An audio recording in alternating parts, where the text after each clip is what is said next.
Malaking problema rin ang bumungad sa mga estudyante ng Iligan City East National High School ngayong araw. Walang classrooms ang ilang estudyante dahil hanggang ngayon naroon pa rin sa paaralan ng mga evacuees ng Bagyong Sendong. Makibalita tayo kay Micaela Papa. Kakulangan ng classroom ang bumalagang problema dito sa Iligan City East National High School sa Barangay Santa Filomena. Nakadagdag kasi sa problema ang 100 pamilyang evacuees na ayaw umanong lumipat. Sila yung mga inilikas dito noon pang Desyembre nang manalasa ang Bagyong Sendong.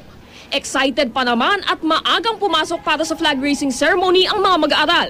Pero napalitan nito ng pangamba nang i-anunsyo na ng principal ang problema. Tinatayang nasa 1,700 ang nag-enroll sa Iligan City East National High School.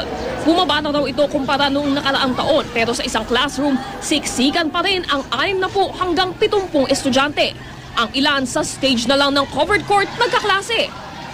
Hindi rin nila magamit ang mismong covered court dahil may evacuees din doon. Paliwanag naman ng ilang evacuees, ayaw nilang lumipat dahil hindi maganda ang relocation site. Ang lokal na pamahalaan patuloy raw na gumagawa ng paraan para masolusyonan ang problema. Micaela Papa, GMA News.